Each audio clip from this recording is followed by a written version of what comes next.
Clients that are stuck in the loop. Let's throw it out to you guys. What do we mean by this? And this can be therapy 101. It doesn't just have to be ACH. Why do clients get stuck in loops?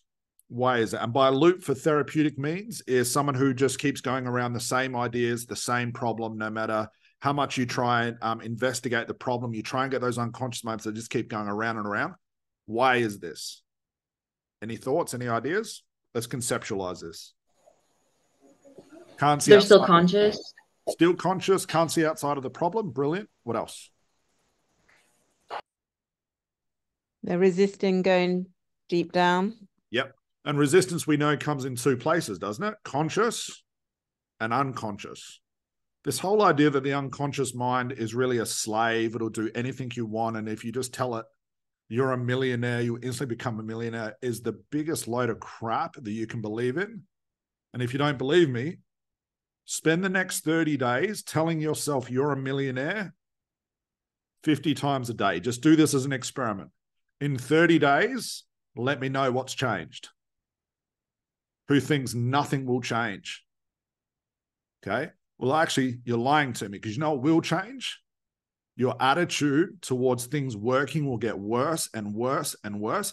And jokes aside, I'm not being silly. That's what happened to me. That's why I gave up on all of that stuff. Because I've done all of the Mind Valley course, even though I knew better. That's what's stupid. I kicked myself because I knew better. I knew the whole idea of therapy and making assumptions and all that, conclusions. But I kept doing the things I was told to by all these experts, knowing that they were the only ones getting rich off me, but nothing was changing. I was becoming so fucking frustrated because I kept seeing things as they really were, and I realized this is not where I want to be. So I was just reinforcing that. Okay. So stuck in a loop. Any other ideas, guys? Therapeutically, what do we think? I mean, it can happen when you are the one chasing them in a loop. You just keep following and asking the same types of questions. Yeah, brilliant. What do we think about this in the concept of the therapist? Because it's just as much as your fault as it is their fault, isn't it? If you keep asking the same stupid question, bad language this morning already, but the negative language, the bad questions, which is, what's the problem? How do you feel about that? Okay, how is that a problem? How do you feel now? And without going into like sort of mat questions or getting creative, sometimes your clients can only answer the questions that you ask them. Isn't that correct? So if you ask bad questions, even though there's no such thing, but in where we are now to conceptualize it, bad questions, you're going to get bad answers. We talk about if you want an unconscious response, you need to ask an unconscious question, which is more creative. It has less words, it's more open-ended, and it allows the conscious mind to get frustrated where it says, you know what, I don't want to think about this anymore, and becomes more unconscious. So Jordan, brilliant. Definitely comes from the therapist. Any other ideas, guys? Wow, was that? I was going to piggyback on that and say that the client's looking in the wrong place. Yeah, this is a huge one, guys. Anyone notice that you know your client's got a result? You can see it, you can hear it, you can feel it. You know without a shadow of a doubt things are brilliant. But where does your client go looking? In the place where they want the end result. In the place where they want to be. And there's nothing wrong with that. But we all know when a client says, hey, Ivan, I'm a smoker. What has he just told us? What has that client just told us? I'm a smoker. I want to quit. That's their conclusion. So they go looking for the end result of that conclusion, and you get caught in that loop. Does that make sense, guys? So that's another big reason. Any other ideas? We know the answer solution, but they talk themselves out of it. Yeah. The conscious mind clicks in too quickly before the unconscious mind has allowed things to settle in. Okay, and the only way around this, guys, really, just on that point right there, is to make the change so unconscious and thick and heavy, hard. Oh, they're the wrong adjectives for what I'm talking about, isn't it? You know what I mean? But to make it so unconscious where it doesn't matter how much conscious thinking there is, they'll never click out of that. That's what I mean about pure unconscious change. Now, in the more mainstream therapy, they talk about confusing your client so they don't remember what happens unconscious. Again, a stupid analogy. I don't know where people come up with this shit. But if you make the change so unconscious, has anyone had a goal that they've achieved, whether it's been hard or easy to do that, but it's become so much a part of you, you look back on the way you used to be and think, oh my God, I was an idiot for so long. And you try and break this new change but you still go towards the positive. That's what has to happen with therapy. Okay. Any other ideas? And then I'll give you what I think. Okay. So a couple of things when it comes to a loop. Big one is asking the wrong questions. And when I say wrong, let's just use that, even though there's no such thing. Not being creative enough. Also, everyone's favorite, you're spinning around the symptom. I've believed what Lisa's told me when she says I've got anxiety and mindset blocks. I've believed her. So I start in a place where she has lied to me. So now she's lying to me, whether it's unconscious or not, doesn't matter. I'm lying to her by asking the wrong questions about her assumption. No wonder she has to come back more than 4 times to answer that question before. If a client has to keep coming back, you have not got the real problem. Hands down. That we know for a fact. Okay? If you start believing in your client's stuff, you'll start asking them questions about their stuff. That's like going to a doctor and saying, I have headaches. And the doctor says, before even analyzing you or prescribing you anything, says, you need a knee reconstruction. That'll solve your problem. But that's what we do as therapists, don't we? Lynn comes in, sits down and says, I have anxiety. Oh, yes, I've got an anxiety script for that. Yes, I can use my script. No such thing. Because that's her conclusion. We all know this. But we still go into it presuming these things. And it's very, very easy to get on board with your client's crap. Okay, does that make sense? We also have to look at, why do we do that? Why do we believe in our client stuff? This is getting quite meta, but I think it's important. Well, there's 100 people here. Hopefully no one got locked out. We now have 100 spots. Why do we believe in our client stuff? Any ideas? You can write it in the chat box as well, guys. Maybe because we've got the same stuff going on for us as well. Yeah, that's a big one. Standard model as well. We get caught in our own stuff. We think, oh, I had anxiety when I was Dinara's age. I really want to help her because it was rough for me. And what have I already done? I go into fix-it mode. Okay. Very recently, and I don't do this often, I was on a podcast with this big therapy institute over in, was it US or Canada? All the same to me, jokes aside. And they asked me about this thing. And they talked about therapy, the standard model. So I was trying to just work myself around it, knowing they didn't like my answers. And when I started talking about not picking a niche that's close to your heart because it can bring up your own stuff, that's where the podcast ended. And you'll never hear it because they didn't like that answer. This whole idea that therapists are crystal clear, there's nothing wrong with themselves, blah, blah, blah, all that sort of stuff. But when your own stuff comes up, you go into fix-it mode. And it's very hard to do therapy when you're trying to fix your client. But isn't that the standard model of therapy, to go in and try and help your clients? Who's tried really, really hard to help their client and have it backfire? Every time. Why? Because you go into fix-it mode. Instead of investigation mode, let's say Crystal's working with me, and instead of trying to fix my problem, she just gets really goddamn curious as, I wonder why Scott's got this problem. It's interesting. I don't have this problem. I know this guy, Jordan, in the courses doesn't have this problem. I wonder why Scott does. And you go from that place instead of fixing it, therapy gets really, really quick. So to answer this question as well, no results after 4 sessions, that's another reason.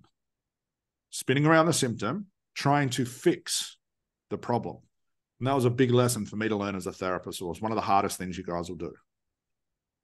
Okay. Stuck in a loop as well. They're the big ones. Okay. If you find your clients going around in a loop, you're going around a loop, take a quick pause, take a step back, start from scratch. Do the Columbo approach and just say, hey, Angela, I'm sorry, it's been a long day. I'm a little bit slow today. Tell me, where did this all start for you? What's the problem again? Let's start from there. Who cares? A client won't know you've made a mistake. But once you start spinning, the momentum of that spinning will keep going. You have to break it. It's like a little pattern break. Start somewhere else. If you're in the MAC training, just find another MAC question. Get a motivation question instead of a therapeutic question. Does that make sense? Does that make sense with the loops, guys? And they're common. Now, why does the mind loop automatically? Not if the client's doing it on purpose. Why does it loop? There's only one real answer for this.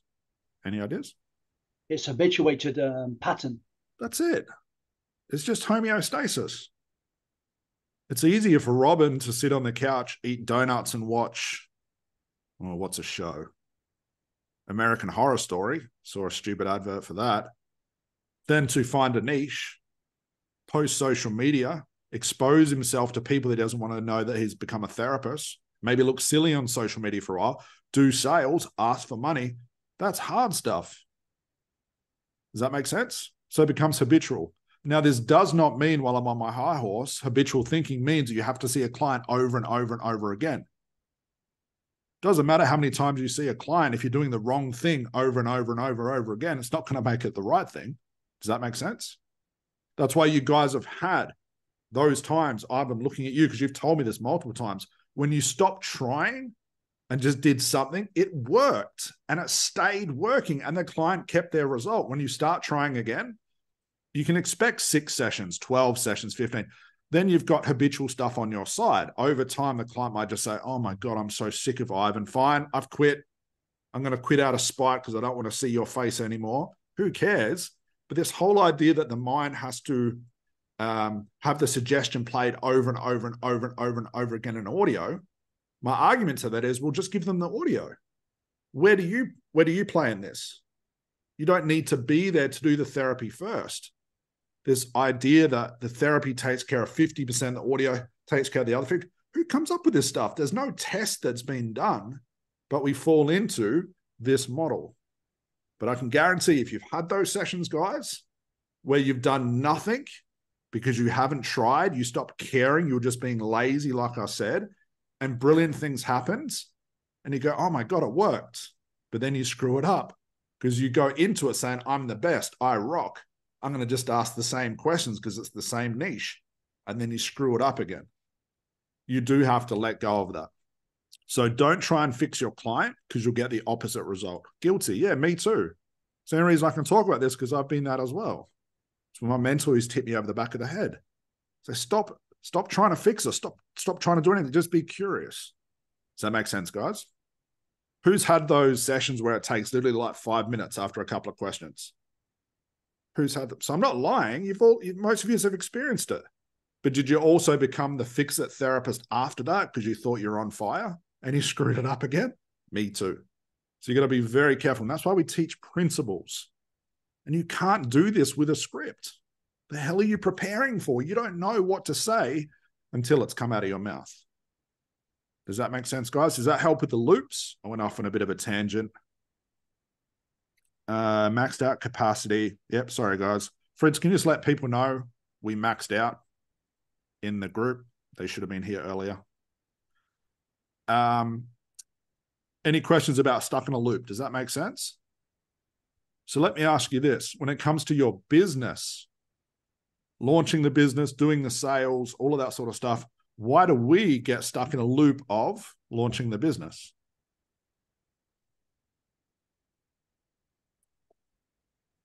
I'd say the same reason. Again, stuck in our own patterns. Yep. And you start believing your own patterns and you make a conclusion. Oh, it's mindset. 2024, that's why I need another mindset course. No, you don't. You're going to learn the same stuff and you're going off your same conclusions.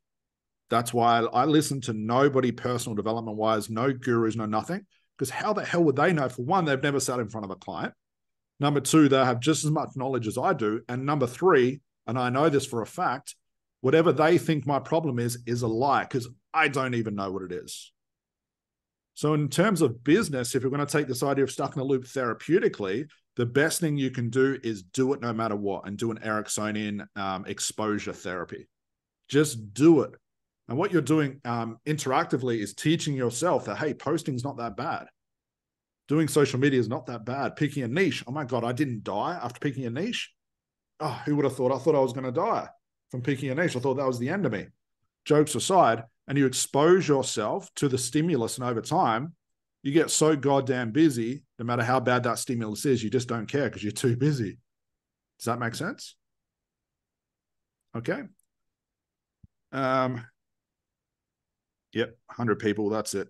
So no results after 4 sessions. Apologize whoever asked that. Does that make sense to you as to why that would be? Okay. What I would do to fix that is start again with them. But realize to not make the same mistakes of listening and believing their conclusions. That's the biggest one. Okay. Don't try and fix their problem. Okay. Be curious as a therapist, nothing else. It seems so simple, doesn't it? Like, oh, yeah, I can do that. But I get it. When you're in the hot seat, it's totally different. Because especially when there's $2,500 in front of you, you want to fix it. But all you'll do is just cause more drama. Does that make sense, guys? For who asked that question about the 4 sessions, does that make sense? Do you have any other further questions about that? Does that help?